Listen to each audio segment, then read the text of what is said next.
वास्तव में वो जागरण करना चाहिए था जिससे हम परम पद पा जाते, हमको अपना घर मिल जाता और हम शांति उस ज्ञान को प्राप्त करते और जन्म मरण के दुख पीड़ा से छूट जाते, 84 नरकों की यातनाओं से छुटकारा हो जाता। वो तो हमने कोई काम किया नहीं। अब तो आपको ये सोचना होगा कि मैं आश्रम पर नवंबर के महीने से हूँ,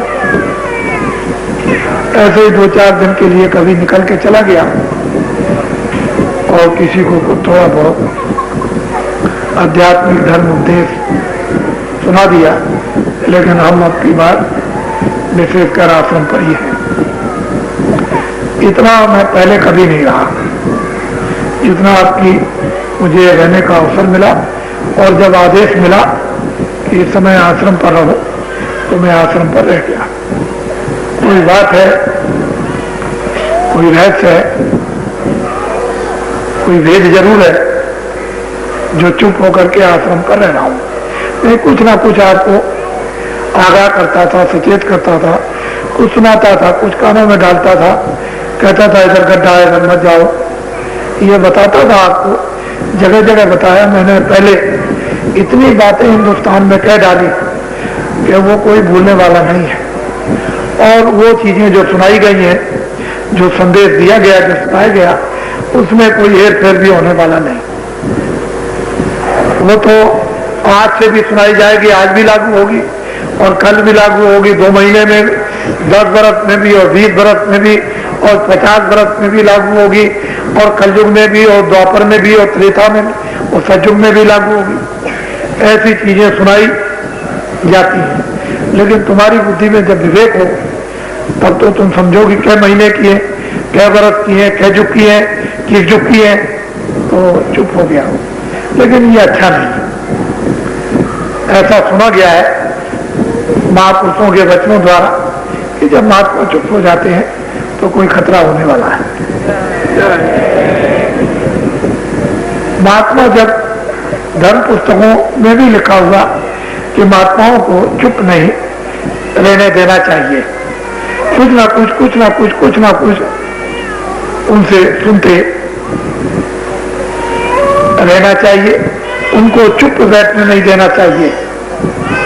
जब आप चुप बैठ जाने देंगे, उनकी बात नहीं सुनेंगे, तब चुप हो जाएंगे। ध्यान में नहीं देंगे तो चुप हो जाएंगे, अवहेलना करेंगे तो चुप हो जाएंगे, तिरस्कार करेंगे तो चुप हो जाएंगे, निंदा करेंगे तो चुप हो जाएंगे, मस्करी करेंगे चुप हो जाएंगे। लेकिन जब सुनने के लिए उनकी हर बातों को आतुर रहोगे तो चुप नहीं बैठ सकते। ऐसा किताबों में लिखा हुआ और महात्माओं के वाक्यों से ऐसा सुना गया है कि महात्मा जब चुप होते हैं तो कोई घटना घटने वाली होती है। इसलिए मुझे जो आदेश मिला कि 16 महीने तक धर्म उपदेश कर सकते हो, आध्यात्मिक उपदेश कर सकते हो, साधना उपदेश कर सकते हो, भजन उपदेश कर सकते हो, ध्यान उपदेश कर सकते हो, सुमरन उपदेश कर सकते हो, अच्छाई बुराई को उसके साथ बसा सकते हो, लेकिन 16 महीने तक भविष्य का उपदेश नहीं कर सकते। तो इस मामले में तो मैं चुप हो गया हूं। बाकी जब मुझे ये आदेश है कि आध्यात्मिक उपदेश करो, तो मैं आपको फिर से याद करने के लिए, क्योंकि बहुत से लोग नहीं सुन पाते, इनको सत्संग सुनने का मौका नहीं मिलता। ये जो शरीर है, ये आंखों के सामने, ये आपकी जो ये 2 आंखें हैं, यहाँ तक ये पिंड यानी शरीर का अंतिम नाका है, जल पृथ्वी अग्नि वायु आकाश 5 तक, इसका ये आखिरी नाका है। इसी का आपको ये शरीर मिला हुआ, और ये जीवात्मा दोनों आंखों के बीचों बीच अंदर में बैठी है, उसका हृदय ये, और जीवात्मा का इतना विशाल हृदय कि जितना ये विश्व है उसका ये आकाश उससे करोड़ों गुना अंदर में आकाश है। ये जीवात्माओं का हृदय, मन का हृदय ये यहाँ पर मन बैठकर जगत का संकल्प विकल्प करता है, उसका स्थान ये है मन का, और जीवात्मा का स्थान ये है। और जीवात्मा यहाँ बैठी हुई है, उसकी आंख नीचे को हो गई, नीचे की तरफ। तो जितना भी जीवात्मा का प्रकाश और जितनी जीवात्मा के साथ उस प्रकाश के साथ शक्ति और उसका जो आनंद, उसका जो ज्ञान था, वो जड़ में मिश्रित हो गया, मिल गया। अब वो इसमें मिल गया, फिर आपने इंद्रियों से, मन से, बुद्धि से, आंख से, कान से, नाक से, हाथ से, पैर से जो आपने कर्म किए उसका आवरण गंदगी का वो मन पर, बुद्धि पर, चित्त पर, अंतःकरण पर, जीवात्मा पर लेप चढ़ गया। तो जीवात्मा उस गंदगी के लेप से ढक गई। अब वो यहाँ पर इस नाके पर बैठी है।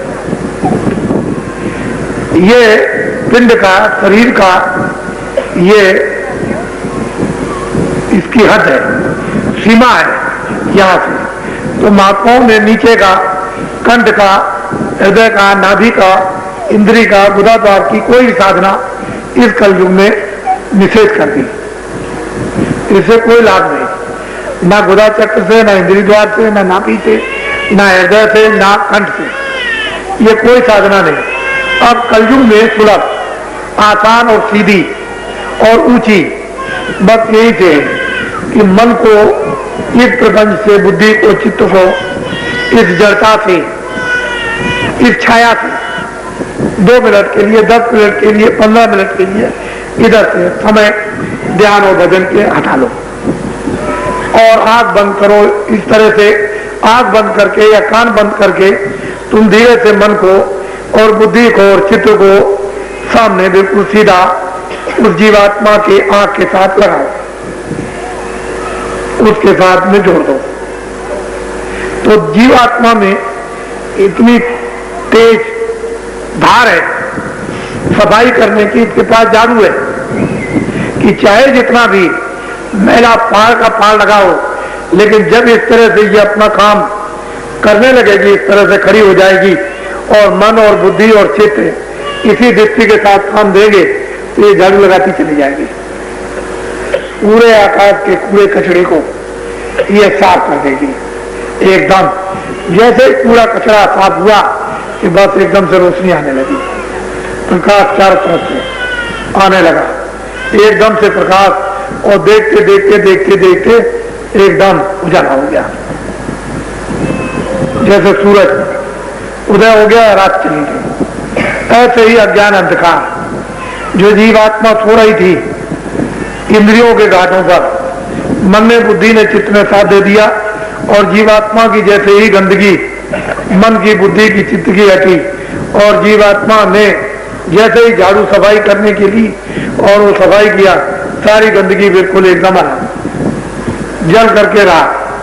तमाम प्रकाश तरह तरह का जब आता है वो ज्ञान रूपी अग्नि, चाहे कहीं भी किसी कोने में भी गंदगी जमा हो, चाहे जितनी काली हो, चाहे जितनी चट्टान लगी हो, चाहे जितनी कड़ी और सख्त हो, जैसे ही रोशनी गिरी उधर से आने लगी, वैसे ही एकदम मुलायम रुई की तरह से आग लग करके साफ आने लगा। बस यहाँ जीवात्मा जागती है, होश में आती है, अपने रूप को आकर पहचानती है। सामने दर्पण देख रही है, उसमें अपने रूप को देखती है कि मैं शरीर नहीं, आंख नहीं, कान नहीं, सोना नहीं, चांदी नहीं, कोई मकान नहीं, कोई बच्चा नहीं, कोई जल नहीं, कोई पृथ्वी नहीं, कोई अग्नि नहीं, कोई ये नहीं, कोई मन नहीं, कोई बुद्धि नहीं, कोई चित्त नहीं, कोई इंद्रिया नहीं, कोई 25 प्रकृतियां नहीं। वो अपने को देखती है कि इतना सुंदर ऐसा कोई रूप नहीं, और वो सच्चित आनंद स्वरूप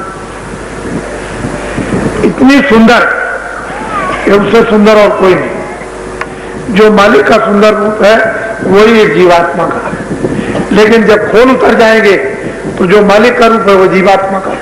इसके रूप में उसके रूप में कोई अंतर नहीं, यहाँ आकर के जागती है, उस दर्पण में अपने रूप को पहचानती है। ओ मैं कहाँ फंसी थी, कहाँ सो रही थी, ये तो यहाँ सो रही थी, यहाँ तो कुछ नहीं था।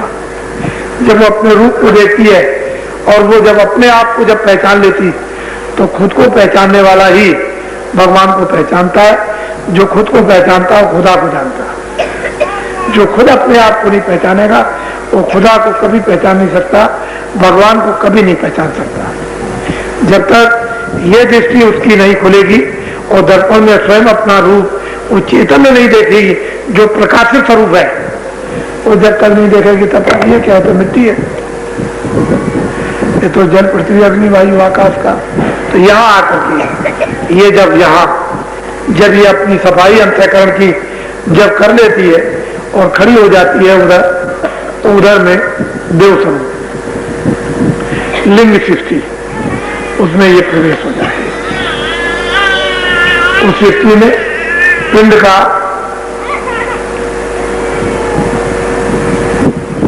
पिंड की सीमा समाप्त हुई। उधर खड़े होकर के अपने को देखती है कि यह शरीर जल पड़ा, ये जमीन पर लेटा हुआ बैठा हुआ, कोई बैठा हो कोई लेटा हो, वह खुद अपने शरीर को देखती है कि पड़ा मृतक शरीर है, और वो घूमती रहती है वहां उन देवताओं के साथ, लेकिन उस पर दृष्टि रखे हुए और फौरन उसके अंदर प्रवेश हो जाती है। बहुत से साधकों को लोगों ने देखा कि शरीर छोड़ दिया। शंकराचार्य जब वो गुफा में चले गए तो शिष्यों से कह गए कि इसकी रखवाली करना, मैं वहां से देखता रहूंगा, तुम लोग रखवाली इसकी करना, कोई चीज इसको छेड़ना न पाए, मैं अभी थोड़े दिनों में जाता हूं फिर आ जाऊंगा। तो गए एक राजा के शरीर में जो मर गया था, उसमें प्रवेश हो गए, वहां जय जयकार होने लगी कि राजा मर गया था, जिंदा हो गया। और पूरा गृहस्थी का अनुभव करने के बाद फिर उसके बाद शरीर छोड़ दिया और फिर इसमें प्रवेश हो गया आकर के और खड़े हो गए। ऐसे ही साधक शरीर से अलग हो जाते हैं और उधर में भ्रमण करते हैं, भ्रमण करने के बाद देखते रहते हैं, फिर प्रवेश कर लेते हैं। यही हाल जब वो लिंग शरीर को छोड़ती है, सूक्ष्म शरीर में जाती है, तो दोनों शरीरों को देखती है कि ये हमारा पड़ा हुआ लिंग शरीर और ये स्थूल शरीर, उसको देख रही है, दोनों को देखती है कि लिंग भी पड़ा और स्थूल भी पड़ा। उस लिंग में प्रवेश हो गई और फिर स्थूल में आ गई। उसके बाद जब सूक्ष्म शरीर छोड़ दिया और कारण शरीर में गई, तो कारण शरीर में जाकर के सूक्ष्म शरीर को भी देख रही है, लिंग को और स्थूल को भी देख रही है। जब कारण शरीर के परे चली गई तो चारों शरीरों को देखती है, कारण भी देखती है, सूक्ष्म भी देखती है, लिंग भी देखती है, स्थूल भी देखती है कि ये चारों शरीर इनको मैं छोड़ करके आया, और प्रवेश होती चली आती। एक में प्रवेश हुई, दूसरा, दूसरे में तीसरा, तीसरे में चौथा, इस तरह से फिर उसकी गति निकलने की, आने की, जाने की, आने की, जाने की, उसकी गति हो जाती है, क्षण भी नहीं लगते आने और जाने में। जैसे आद में आई थी उसी तरह से निकल के फिर चली गई, फिर चली आई, फिर चली गई। शरीर तो समय से ही छोड़ेगी, वो तो श्वासें हैं बराबर, वो चलती रहती हैं, वहां पर वो श्वासें उसका एक खजाना है, वो तो समय से ही शरीर छोड़ेगी, लेकिन बराबर आएगी और जाएगी। जब तक अपना बोध नहीं होगा तब तक कोई जन्म किसी का आप पहचान नहीं।